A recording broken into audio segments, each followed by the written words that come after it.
Good afternoon. From Washington, D.C., I'm Xavier Delgado, Senior Program Associate with the Wilson Center's Canada Institute and Research Director of the Washington Forum on the Canadian Economy. The Wilson Center is congressionally chartered, fiercely nonpartisan, and scholarship driven. Our mission is to help policymakers make sense of global developments so they can make informed decisions and forge a stronger America. Because of the ties between Canada and the United States, major developments north of the border should always be noteworthy for leaders in Washington and across the country. In this period of elevated tension between the two historic partners and allies, it's especially important to understand trends and issues affecting Canada, its politics, and its economy. Last night, Mark Carney won the race to succeed Justin Trudeau as leader of the Liberal Party of Canada, and by extension, Prime Minister. The former central banker will take office in the midst of tariff negotiations with the United States, stagnant productivity, and widespread voter concerns about jobs, housing, and affordability.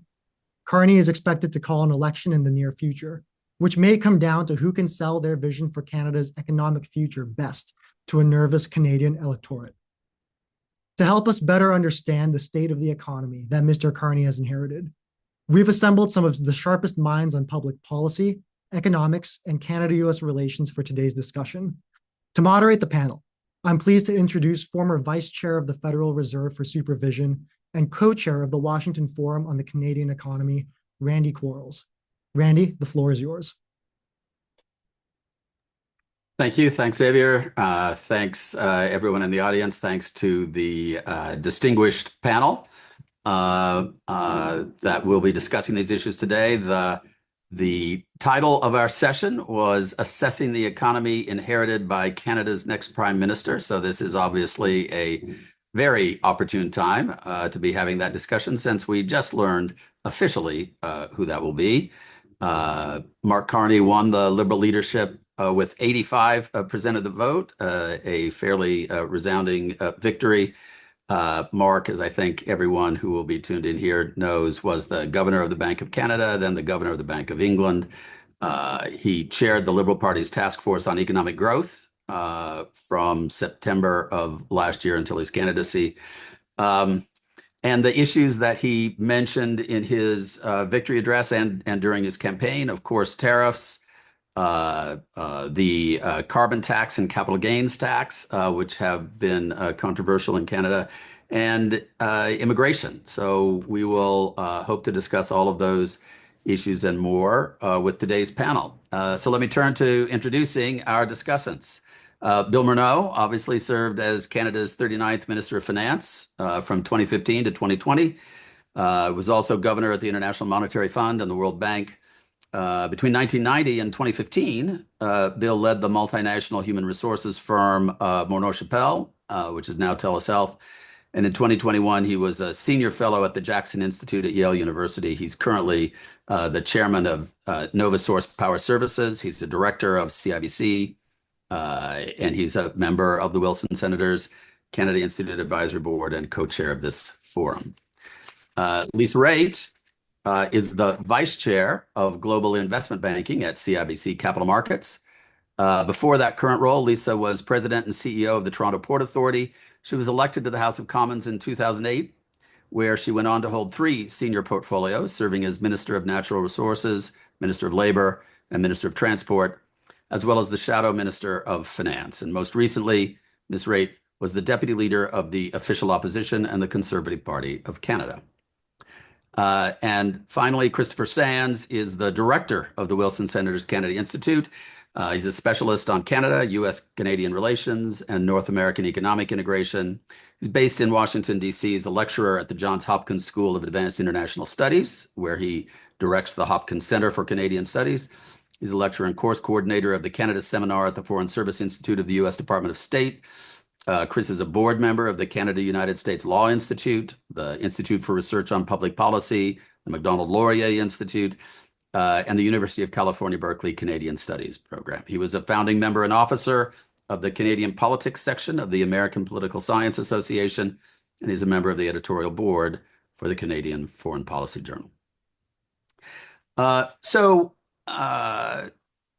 If we can, tariffs obviously have been front and center over the course of the last 6 weeks. So much so that I think we have abandoned all attention to a number of other issues that are important for the Canadian economy, for U.S.-Canadian relations.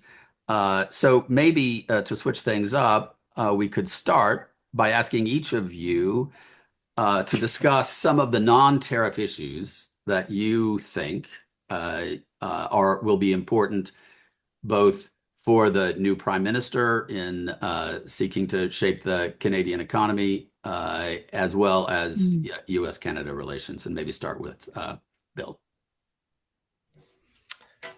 Well, thank you. Thanks, Randy. It's really great to be on this podcast with you and with Chris and Lisa. It is, as you say, really difficult to get past talking about tariffs, but I'll take the challenge, which I think you're presenting to us. You know, the longer term issue in Canada, and one which will also be the discussion as we get to talking about tariffs, has been the level of investment in our country. We have a level of productivity that is significantly lower than the United States, and more concerning, low compared to many OECD countries. So there is a sense that we have not been investing enough in our own success, and that has to stand as one of the most important economic issues for any new government to face up to in Canada. So I would put that really as job one, and obviously a very large category of issues that come underneath that. The second thing, though, that I would put as a really important issue, both politically but also economically, is the very different outcomes for different generations in our country. There's, like in many countries, because of what's happened with interest rates over the last generation, we've seen a difference in outcomes in terms of wealth between generations, and a real sense of strife between generations as you see demographic change. So a worry that the promise that had been so important for post-war Canadian generations, that each generation would be better off than the next, is one that's breaking down right now, and a real concern among young people that may not be as true for their generation and as it has been for their parents and their grandparents. So I would put those two issues as front and center as we think about, you know, how to deal with that electoral and popular challenge around that, and the investment required to give us the capacity to deal with that issue. Thanks. Thank you. Lisa, your thoughts? Well, I agree with Bill completely, which are words I never would have said in the House of Commons, by the way, when I was his critic. But come on. Yeah. Sometimes I did. Inside, my quiet voice may have said, you know, he may be right. But I'd never admit it. I agree with Bill in what we were saying. I'm going to dig down a little bit deeper on it and maybe offer more granularity to it. So when Bill says business investment hasn't been there, absolutely. But business investment is hard when basically we have forgotten in Ottawa how to properly approve projects. And business will look at the uncertainty around our regulatory system and wonder, is it really worth it? What is our outcome going to be? What's our timeline going to be? And are we going to actually be able to build this project at the end of the day? Should I be investing in Canada? So that is something that we really have to look at in Canada in terms of reorienting. And I think no matter the next government, both parties seem to have their eyes on that, and how they get there may be different, but they definitely understand and know that there's an issue with respect to getting things built. We seem to have forgotten how to build things. And I would say the second thing on outcome on wealth, I can't agree more with Bill on this question of what is happening demographically. My kids are 23 and 21. They don't actually see a possibility for themselves to be able to put a down payment on the house themselves, which is remarkable because I sit in a very privileged position working for a bank in downtown Toronto, but they still worry about whether or not they're going to find a career path and a job that's going to allow them to buy into a very heated and overpriced, perhaps, market in the area that they want to work. So that is playing definitely on the minds of our next generations. And what it does is it makes them think about, well, where do I want to work? should I go to the United States? So it's not just a competition we're having with respect to tariffs, with respect to, the kinds of relationship we're going to have going forward on a trade sense. I worry about the generations that are looking to say, well, maybe the United States is a better place for us to be able to go to and bring our skills, just because the cost of living in Canada is such that they don't seem to think they're going to have a better standard of living. So we can dig into that stuff too, Randy, but I'm really sensitive, I think, to the feeling on the ground that Bill has brought up about the dissatisfaction and the complacency that we're seeing from some companies in Canada in terms of not being able to provide a timeline for business investment to grow those jobs that we need. Interesting. And Chris, your view from the U.S. on some of these non-tariff issues. Sure, and I will look at this from the Canada-U.S. relations perspective. The Trump administration has made, consistent with past administrations, some very significant demands on the Canadian budget for more spending on defense. And we've seen recently, in addition to the 2% NATO target, which is a target that seems to be moving up, not down, we've seen the border security demands rise as well. And that's more money for the RCMP, more money for equipment, et cetera, in a fiscal environment where there isn't a lot of money to play with. And I would argue the tariffs and the trade war that seems to be sparking here makes it even harder for a politician in Canada to make major sacrifices to please a U.S. that seems to be at the same time beating up on the Canadian economy. It's one of those kind of areas where any good politician will want to please the voter. The voters, I think, would like to see more spent on security, but in an environment where there's just so much talk of 51st state and other sort of insults, it's going to be hard for Mark Carney to find a lot of love for the U.S. agenda. The thing I would add to that is, I think, a question more than a conclusion, which is we've seen border disruptions going back to 9/11 and then to COVID. And one of the patterns that we've seen is business, particularly in Ontario, but in other provinces, deciding to make an investment decision to expand on the US side. And given the integration, that gives them a little bit of a buffer against investment risk. But there's a very real chance that now, with a very America First agenda in Washington, that the US, rather than being a partner, seems more like a predator. Coming after Canadian jobs and investment and trying to reshore them to the US, not just nearshore them to the Canadian side of the border. It's another aspect of that sort of trade war concern that makes me wonder whether what Canada may well be under pressure to do from the United States is something that other pressures from the United States make impossible. So all of that will be interesting to dig into a little bit more. So Bill, there's a new prime minister, or not quite yet, but there will soon be a new prime minister.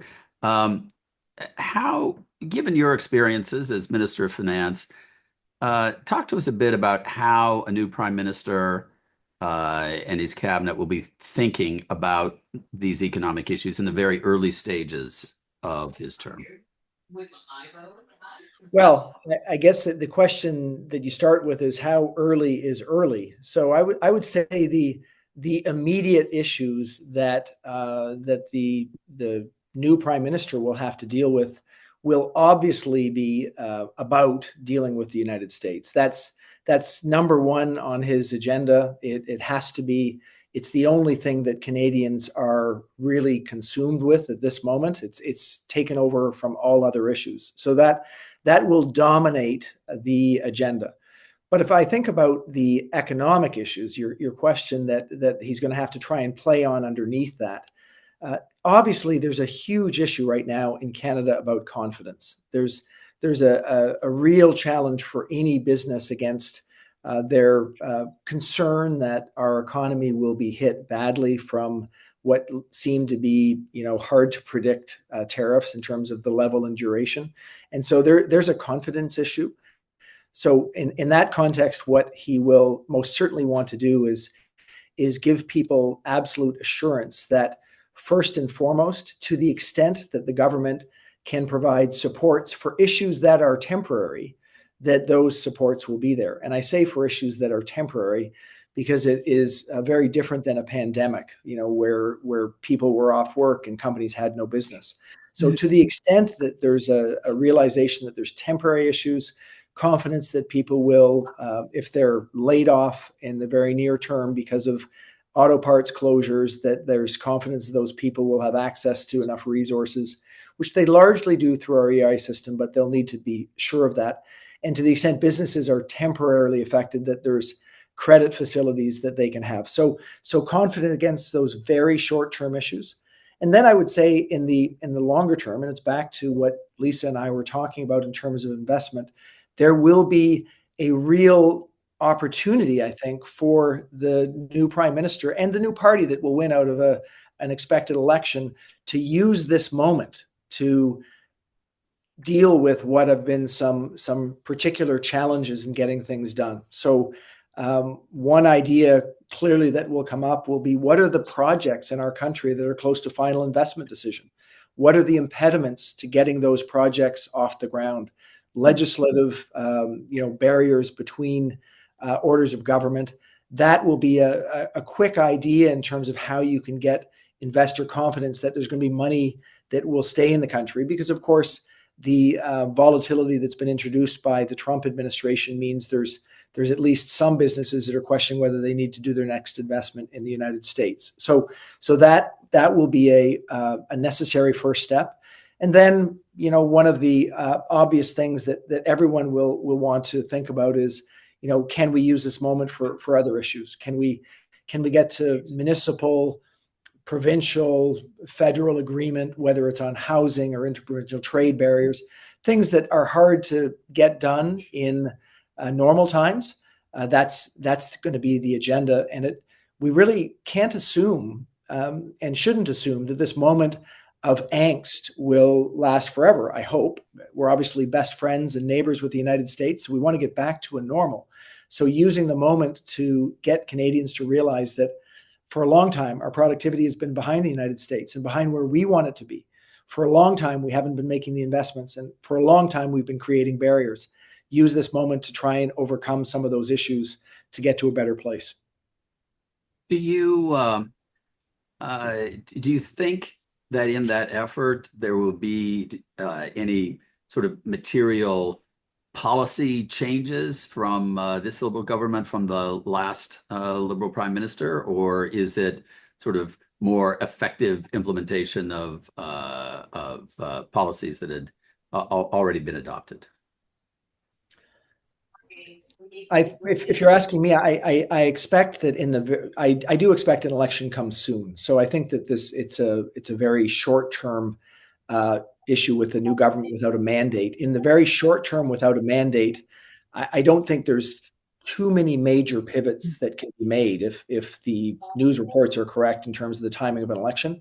But clearly, there are some things that during the election campaign that we expect is coming will be obviously put on the table. There will be fewer impediments from either party, I'm sure, on investment. The proposed Liberal capital gains tax increase will be off the agenda for the Liberals, and it's certainly never been on the agenda, as far as I know, for the Conservatives.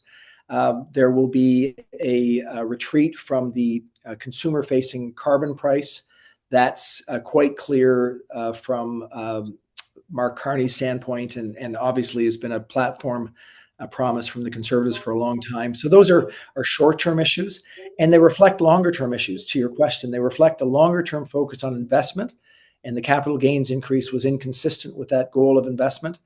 And they reflect a longer-term, I think, pivot towards thinking harder about our natural resources sector and how we can make sure that we advance that sector to the extent we can, while recognizing our commitments around lowering carbon emissions. And that, I think, that'll be both parties' agenda, not just the Liberal Party's agenda, because we Canadians want to be responsible against that issue.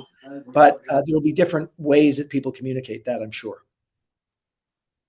And so, Lisa, as Bill said, driven, I guess, in significant part by the shift in Canadian sentiment as a result of some of the American rhetoric since the end of last January. The election is now expected quite soon. How are the conservatives thinking about these economic issues in the light of, particularly in the light of a prompt election campaign?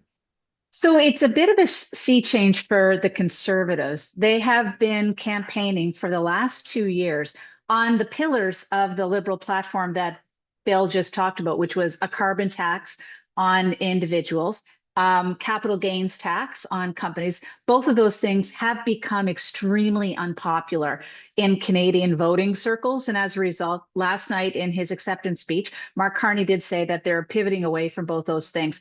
The final part is the Conservative Party have been long on talking about pipelines, the necessity for pipelines in the country, both natural gas as well as oil. And as a result, there's a lot of discussion about whether or not it should be going east-west, not just to Tidewater. And last night, again, there was mention in one of the speeches from, I think it was from Jean Chrétien, talking about the need to have a pipeline from Alberta to Quebec, which makes you wonder, well, what are the Conservatives going to run on now? Because all of the policy ideas that they've been running on are actually being taken over by the Liberals and saying, yeah, we get it. Canadians have spoken, and that's the direction that we're going to go in now. And they really needed to have that change in leadership in order for them to sell that point, because no one was going to believe it if it was Justin Trudeau saying those things, but they may believe it if it's Mark Carney. And what the Conservatives will have to do then is they have to define in their lens who Mark Carney is, why he wants to run to be prime minister,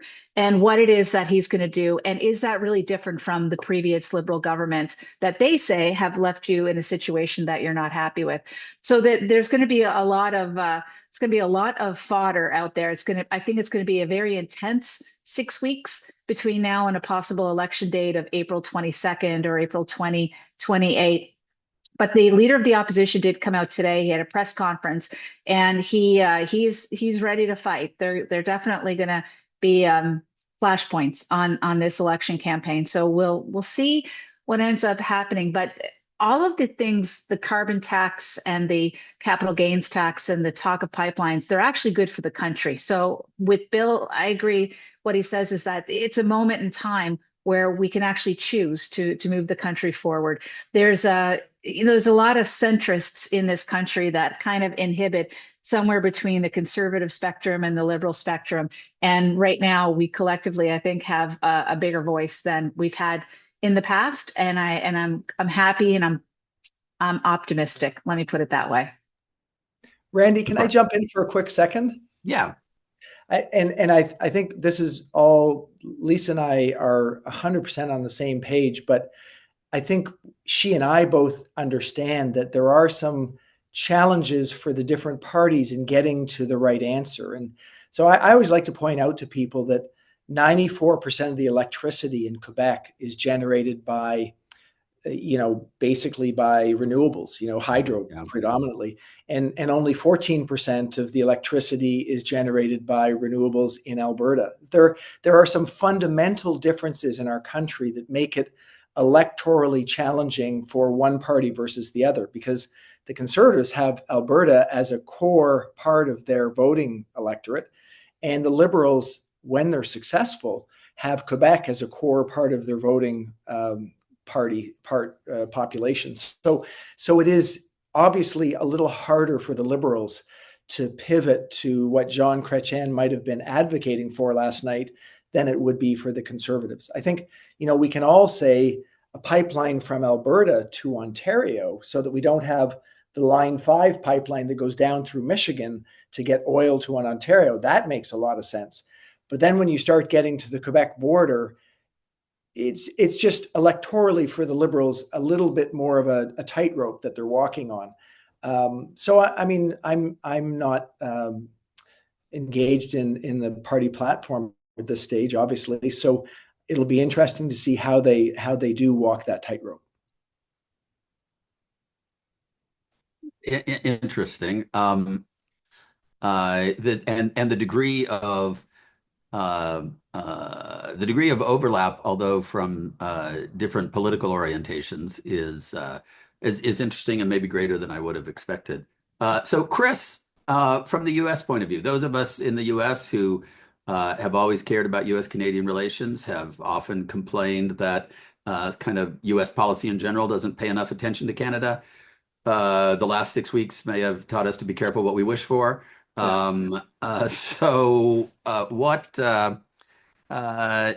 What is Washington thinking about Canada's economy, and what should Washington be thinking about Canada's economy, particularly in this election context that we're going to have for the next few months?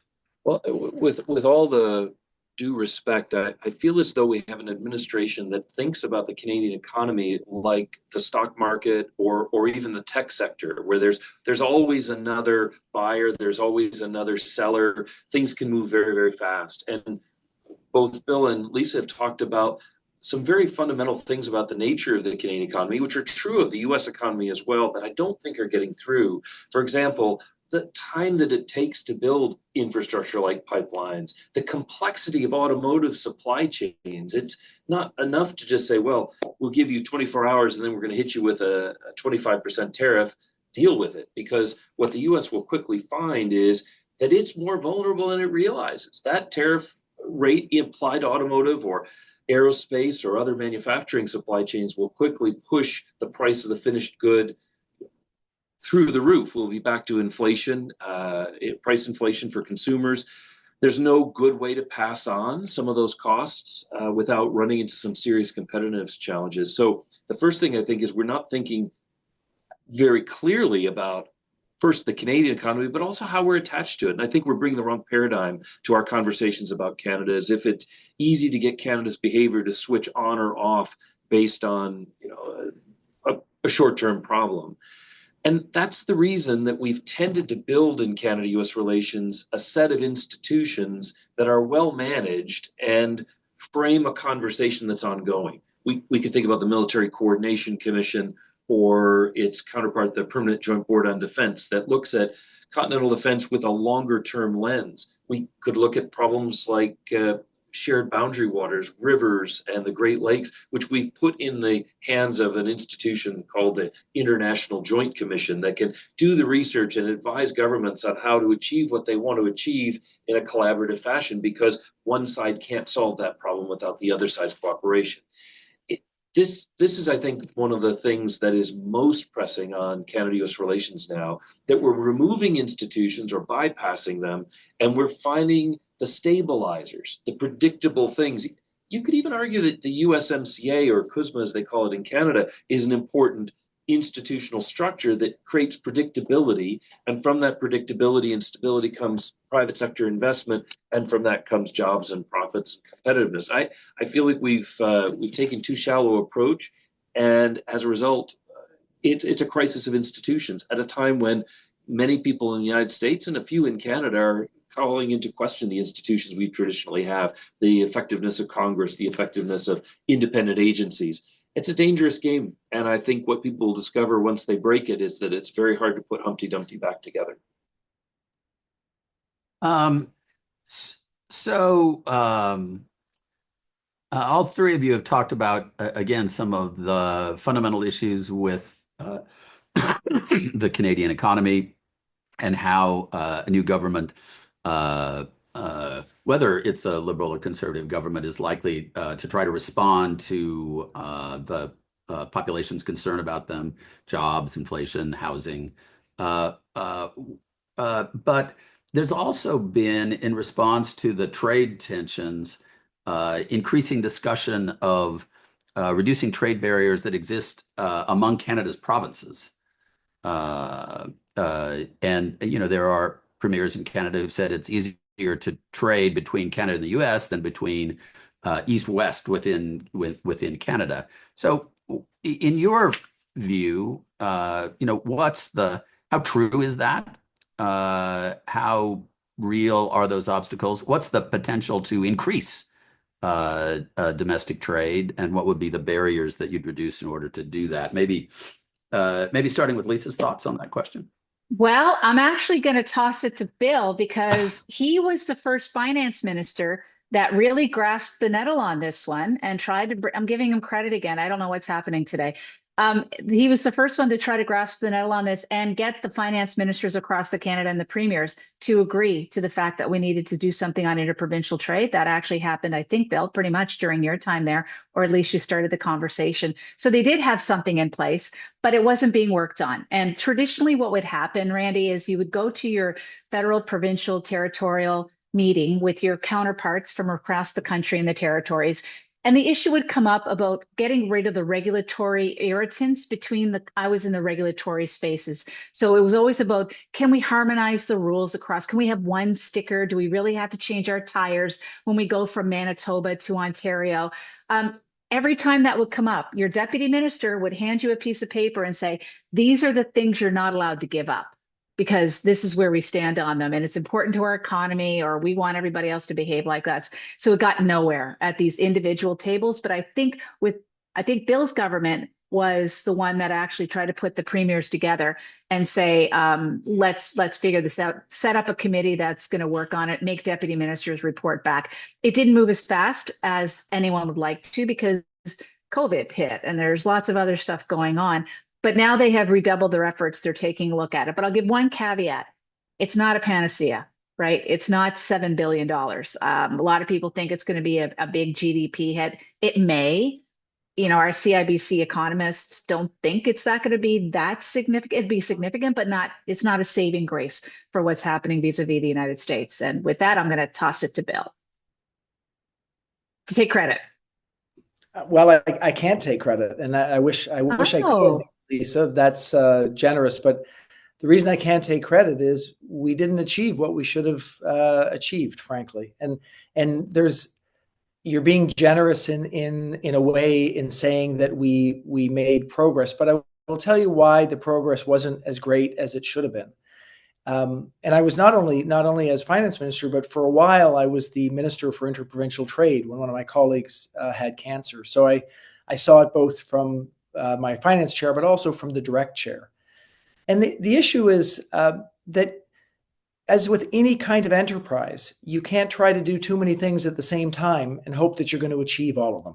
And so interprovincial trade is a complex and far-reaching issue that involves, as Lisa said, trucking regulations on tires between provinces and flashpoints like alcohol sales between provinces, whether you have doctors licensed in one province that can practice in another province, whether construction workers can go from one province to another province. So it's a huge number of issues, and to get at them, you need to be systematic and absolutely focused. So if in a government, you, at the same time as you're thinking about dealing with those, you decide you're going to try and, in the case of what I had to do, carve up the proceeds from marijuana taxation, to put an example of something that's inconsequential financially, but became a flashpoint, or negotiate, childcare agreements between provinces, or just focus on the broader transfer payments. So if you have a whole number of issues on the agenda, it's hard for the premiers and those deputy ministers that Lisa was mentioning to get at the things that matter most. So, to step back, Randy, to your question, I think there's probably an absolute reason that, as Lisa said, the economists that she talks to say that this is not going to be as consequential as people think. The best case scenario, though, is relatively large, in the sense that, the IMF has made an estimate of 4% of GDP, and other economists have said that it's in that zone, or potentially even a little longer. But the reason it's not an immediate hit is it takes time. It takes time to get to these agreements. It takes time even when you get to them. The pharmacists' rules in two provinces in terms of what they can prescribe can be different, but that plays into how those pharmacists are trained in two different provinces. So it's not good enough to say that you can now do the same thing in Manitoba, Saskatchewan. The Manitoba pharmacist needs to be trained the same way as the Saskatchewan pharmacist, and vice versa. So to get the economic value, you need to focus, you need to recognize it's going to take some time, and then you need to put in place the learnings and the investment required to actually capture those advantages. So it is not, as Lisa says, a panacea. It requires hard work. But this is the moment where we should be able to find a way to do it. It would require the provinces and the federal government agreeing, we're going to meet on this very regular cadence. We're going to knock off things point by point by point, and we're not going to add new ideas on top of this. So we're not going to do something else that's going to take us our eye off the ball. And that's the tough part here. And as Lisa rightly points out, pipelines are going to be a big issue. Electricity grids are going to be big issues. These are all going to require interprovincial discussion as well. So you need to choose your lane and make sure you can actually get through that lane to get the results that you want.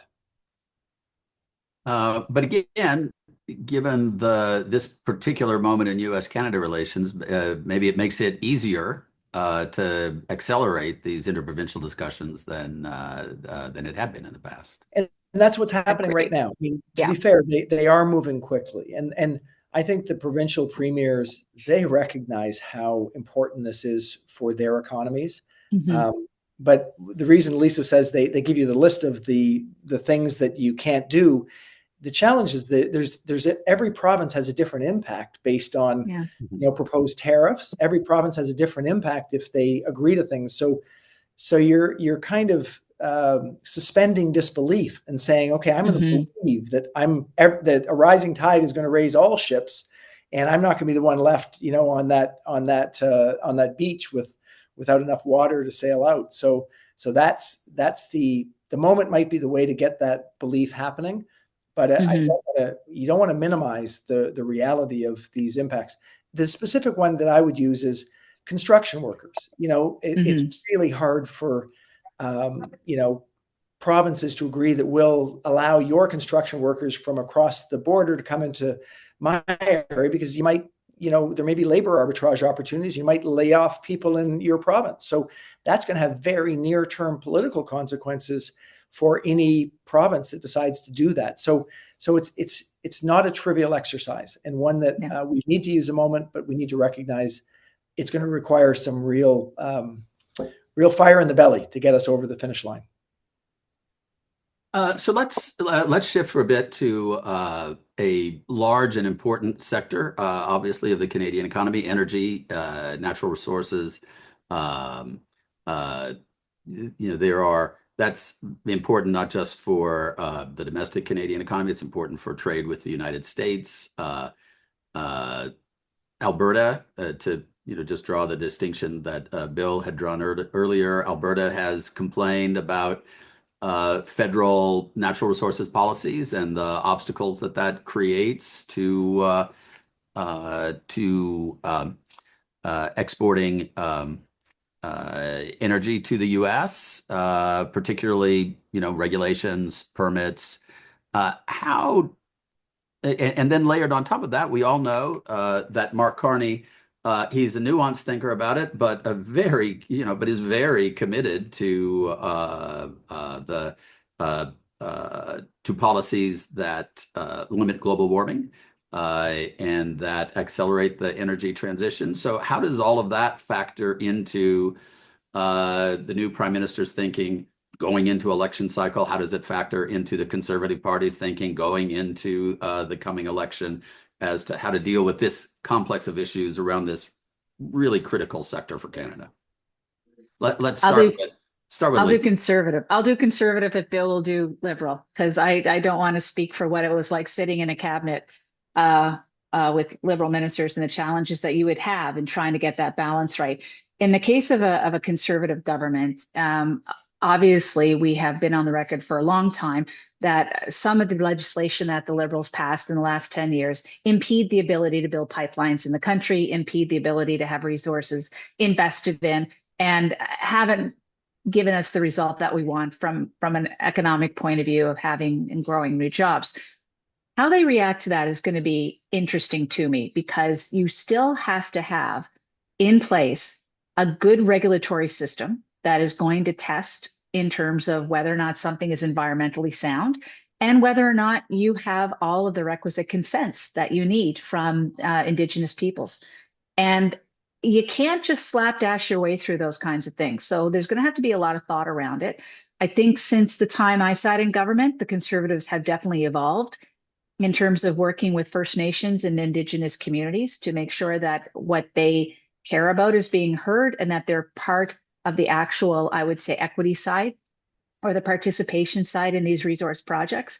That was a hard won fight by the Indigenous communities through the legal system, but certainly the Conservatives they're not going to be divided on those things. Where I think the issue will be is the impatience Conservatives will have by saying, look, we're elected now. We told you we're going to make things easier for you. Why aren't you investing right now? Why aren't you announcing right now that you're making your final investment decision? Why aren't you putting shovels in the ground? And they're going to have to understand and realize it's going to take a little bit more of clearing out of uncertainty to get the confidence of the investor as to the timelines associated with these kinds of projects. And whether or not, will the chair change again for 10 years? They were operating on the premise of a carbon tax and that there was going to be carbon offsets and that you could have a carbon price that you would utilize in order to determine your kinds of investments you were going to make in your company. And under a Conservative government, that's not going to be there. So there'll be a little bit of time for folks to adjust to it, but the impatience will be there on the Conservative cabinet saying, let's move. We want you to move now. Super. And Bill? Well, I think that attitude, that impatience, I expect it would be also the case for the Liberal Party, given the, what is the huge challenge with a potentially different trading system and the economic ramifications of Canada. So I do think that there is likely to be impatience on both sides. I do agree, though, with Lisa that it will manifest itself in different ways in the different parties. I think the Liberal Party will have more impatience against clean energy investments than the Conservative Party would have, perhaps. The challenge there will be that, as Lisa said, the businesses that might want to invest in carbon capture opportunities will want to know the certainty of carbon pricing embedded in the in the large carbon pricing mechanism. So that will create barriers to getting things done quickly as well. So either party will have to clarify that. I do think that one positive outcome of the last period of time, and it's the period that the Liberals have been in power, but I think it's a lot of the credit is due to Indigenous peoples, is that the Indigenous community has become much more business savvy and effective at figuring out how to get to solutions. So the really, really difficult timelines that we experienced because we were talking at each other, I think those are starting to collapse. And so in a sense, that's an opportunity that's not related to the US change, but related to the maturation of the dialogue between people in projects. So I'm a little bit hopeful that will help us to get to things more rapidly. And I agree that the focus might be different by party, but the impatience will be there either way. Either party has to be much more business and investment focused than the Liberal Party has been at least for the last 5 years, and that's a necessity. Because otherwise we're just going to keep falling behind. Yeah. So on that energy question, I mean, there have been discussions that that Canada needs to be much more cognizant of developing the infrastructure to export energy more broadly than to the United States, particularly in light of the tariff proposals and possible evolution of that. How let me ask our Canadians first for a comment on that. How realistic or intense would those discussions be? And then Chris, from the US point of view, how it doesn't appear that we are considering that at all in the current tariff negotiations, and should we be? How big of a problem would that be if we upset some of these other important U.S.-Canadian relationships in the tariff discussion? So let's start with Bill, and then Lisa, and then Chris. Well, I think there is opportunity. When we approved LNG Canada, there was immediate interest and take up by Japan, for example, transitioning off nuclear. So I think there is opportunity for LNG that can go more broadly than we might have otherwise been able to, and I think there's probably support in both parties for that kind of development at this stage, at least. You saw that there wasn't as much support in the Liberal Party when the Germans came over to Canada a few years ago for LNG. I suspect that there will be a pivot now, and obviously there's competing sources in the world. I mean, Qatar has very significant reserves, but from the west coast of Canada to Asia is faster than most people understand to get things there. So there, I think there is opportunity. There may be political differences on the development of our oil sector versus our LNG sector. I don't want to assume that I know something that I don't, but I think that it would seem to me that the development opportunities immediately under a conservative government might be somewhat different than under a liberal government. But that could change in election campaign. I don't know. But the carbon emissions cap that was the previous, the government's objective most recently, I don't think many people in the oil sector would have seen that as favorable to their development, and that policy could change. Lisa, any thoughts? So, yeah, I mean, when you talk about energy, as Bill points out, there's LNG, there's oil. We also have electricity, right? That crisscrosses the border. And we also have uranium that is sent down to the United States for nuclear. So Canada is significant in the energy self-sufficiency of the United States. And perhaps it may be one of the more powerful levers we have in ensuring that there is a deal made between Canada and the US instead of the continuous discussion about tariffs and retaliatory tariffs. Today, for example, the Premier of Ontario put a 25% surcharge on the electricity going into 4 US states.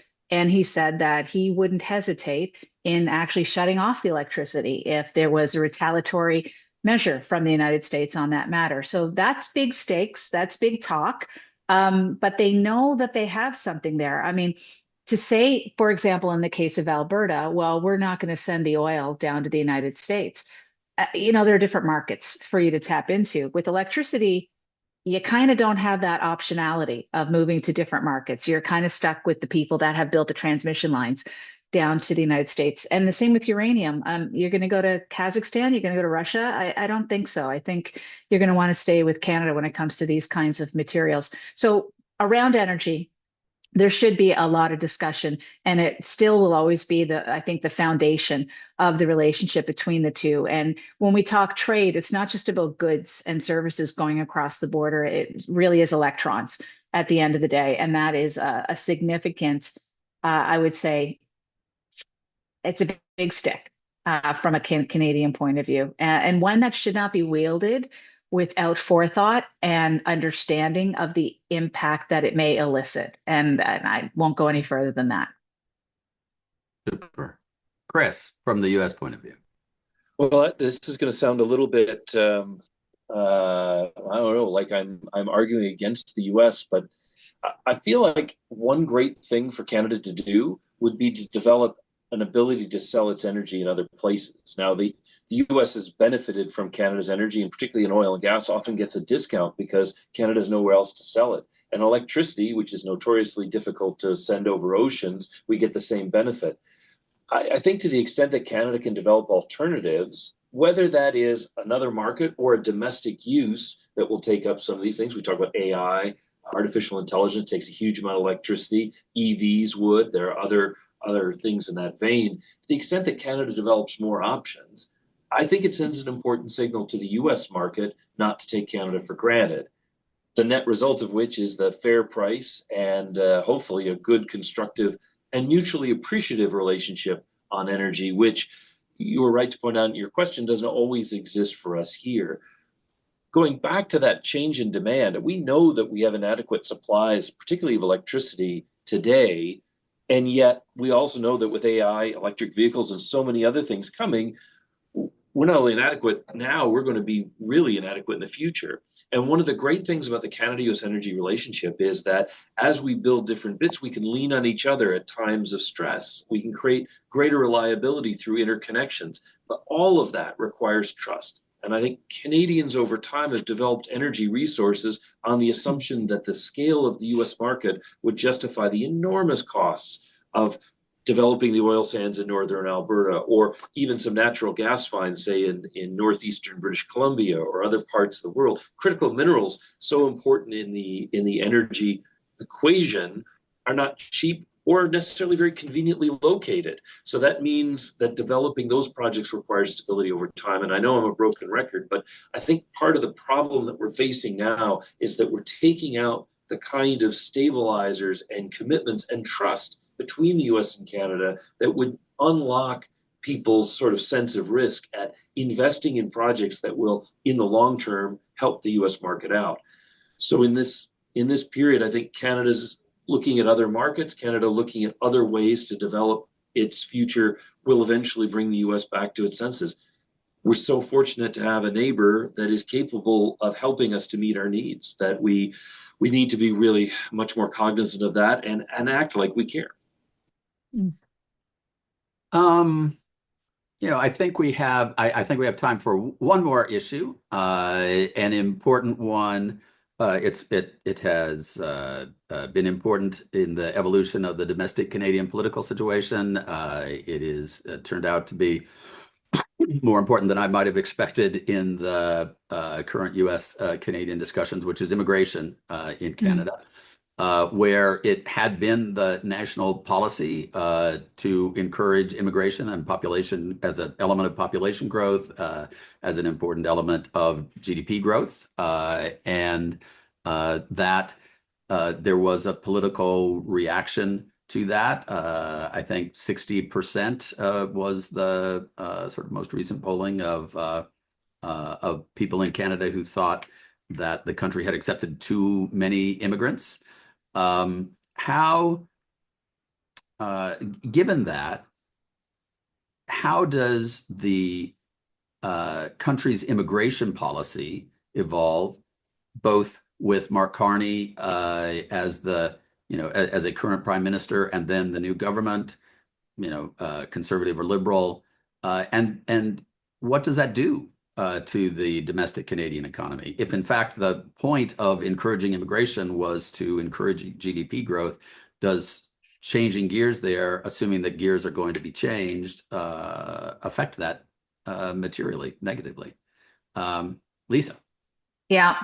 So immigration is a very curious file in Canada, because what you will see is that regardless of your partisan stripe, you firmly believe in the importance of immigration. We're all on the same page with that. There isn't anti-immigrant sentimentality, at least as part of the foundations of any of our parties.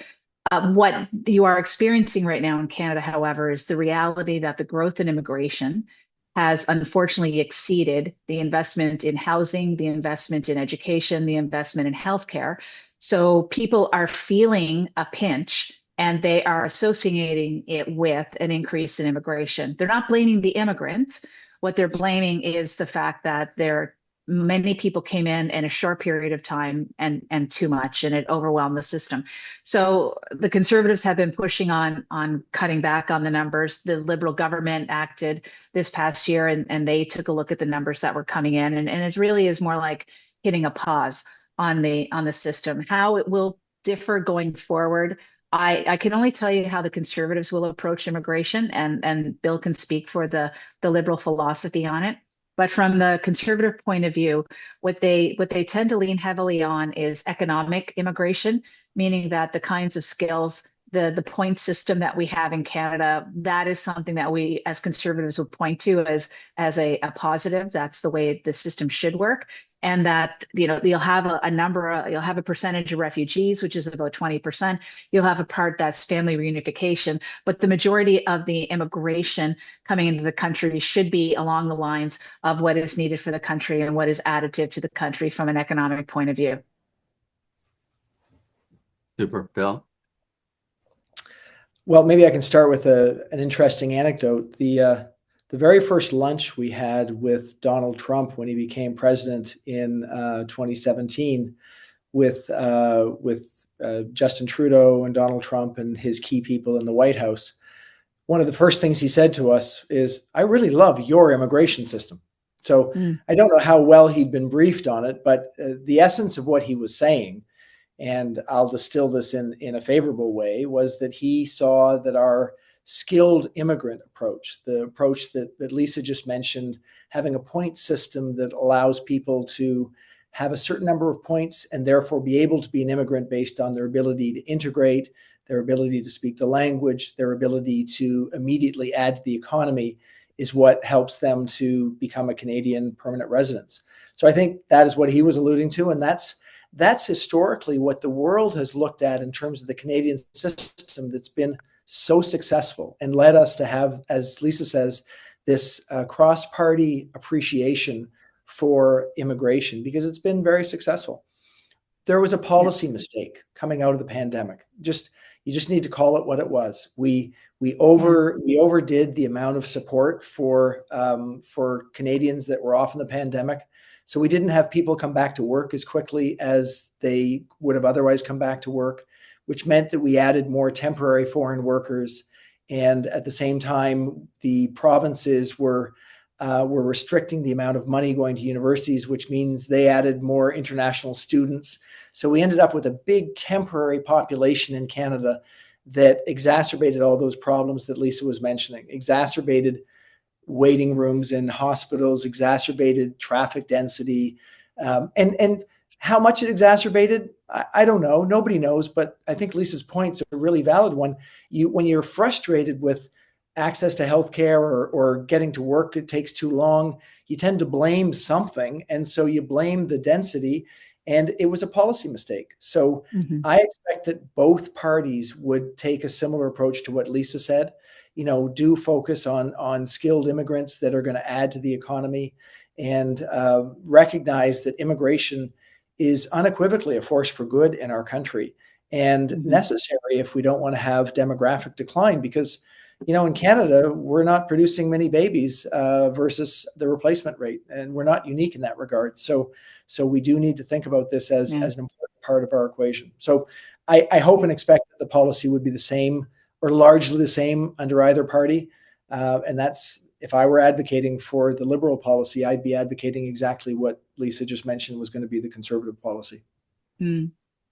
I hope is. I don't know. I'm not in the war room. Randy, can I want to bring one thing up, and maybe Bill has something to say about it as well. And I have already cleared it with Xavi that I'm allowed to take a little bit of extra time, so we're not in trouble. But listen, one of the repercussions of this current standoff we have with respect to tariffs and retaliatory tariffs is the Canadian government made a move last week to update guidelines around investments into Canada, and they amended the national security test. And they added something in there that's never been in there before, and that's an economic test. And they are now to consider whether or not an investment has the potential to undermine Canada's economic security through the enhanced integration of the Canadian business with the economy or any sector of it of a foreign state. In the past, I've given advice to clients on the national security test for investments of whatever level, that if you belong to a free trade agreement with Canada, most likely you're not going to get caught up in these kinds of tests, and that you just have to make sure that you satisfy a net benefits test to the country.